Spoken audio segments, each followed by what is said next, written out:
Une avancée majeure a marqué les relations bilatérales entre le Burkina Faso et la Russie avec la signature le 11 février à Moscou d'un accord instituant une commission intergouvernementale. Cet organisme aura pour mission de piloter la coopération économique, commerciale, scientifique et technique. L'objectif est de dynamiser les investissements et les échanges bilatéraux dans les domaines à fort potentiel de collaboration.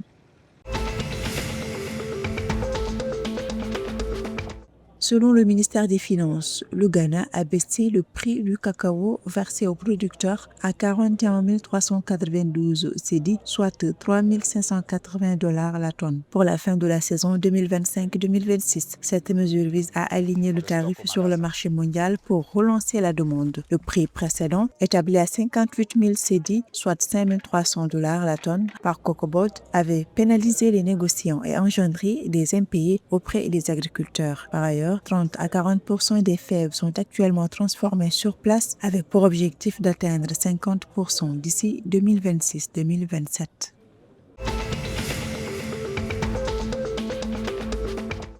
Suite à un accord conclu fin 2025 entre l'État malien et Barrick Mining Corporation, le complexe aurifère de Loulo-Gounkoto, principal site d'or du Mali, a repris ses opérations normales. Le gouvernement a par ailleurs renouvelé pour 10 ans le permis d'exploitation de la mine de Caille le 13 février. Exploitée à 80% par Barrick et 20% par l'État, cette mine reste le pilier de l'économie, assurant 80 à 85% des recettes d'exportation d'or au Mali.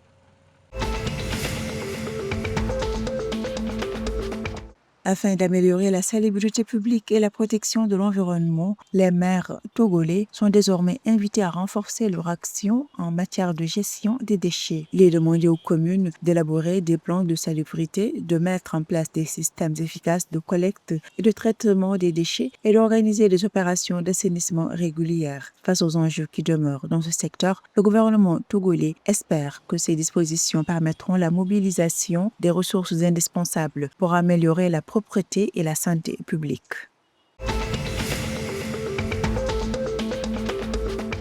La Coupe d'Afrique des Nations CAN est sur le point d'être élargie à 28 équipes contre 24 actuellement, selon l'annonce faite par le président de la Confédération africaine de football CAF, Patrice Motsepe. Cette décision, dévoilée le 13 février à Dar es Salaam en Tanzanie, a pour objectif d'augmenter la compétitivité et de permettre à plus de nations de participer au tournoi continental après le passage à 24 équipes en 2019 qui avait déjà permis à certaines nations de faire leur début. Par ailleurs, à partir de 2028, la CAN se tiendra tous les 4 ans.